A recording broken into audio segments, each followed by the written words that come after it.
அனைவருக்கும் வணக்கம். Welcome to பக்தி ஸ்டோரிஸ் பை ஹரி.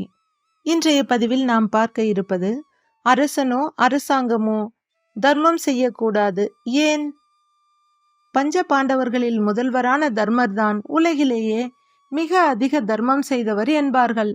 தன்னை தவிர இவ்வுலகில் அதிக தானம் செய்பவர்கள் வேறு யாரும் இருக்க முடியாது என்பது தர்மரின் எண்ணம். இதுவே அவருடைய அகந்தையாக மாறிவிடக்கூடாது என்ற எண்ணம் கண்ணபிரானுக்கு ஏற்பட்டது. எனவே அவர் தர்மருடன் மலைநாட்டுக்கு சென்றார். அந்த நாட்டை மகாபலி சக்கரவர்த்தி ஆண்டு வந்தார். அங்குள்ள ஒரு வீட்டுக்கு சென்று குடிப்பதற்கு தண்ணீர் கேட்டனர். அவ்வீட்டு பெண்மணி தங்கச் செம்பில் அவர்களுக்கு தண்ணீர் கொடுத்தாள். அவர்கள் குடித்து முடித்ததும் செம்பை வீசி எறிந்து விட்டாள். தர்மர் அவளிடம், தங்கச் செம்பை பத்திரமாக வைக்க வேண்டாமா, தெருவில் வீசி எறிந்து விட்டீர்களே என ஆச்சரியமாக கேட்டார். அதற்கு அந்த பெண்மணி, எங்கள் நாட்டில் ஒருமுறை பயன்படுத்திய பொருளை மறுமுறை பயன்படுத்துவதில்லை என அலட்சியமாக சொல்லிவிட்டு போய்விட்டாள்.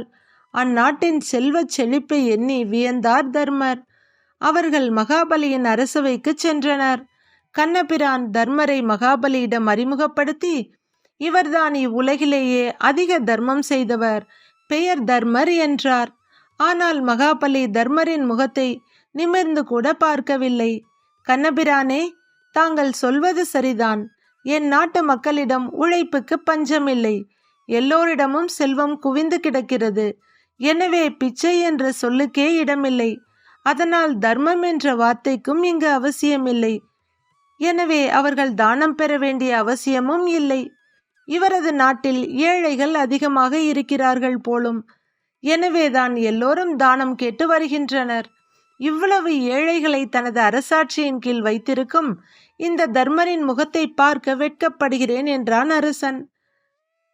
தனது ஆட்சியின் நிலைமையை நினைத்து தலை குனிந்தார் தர்மராஜா.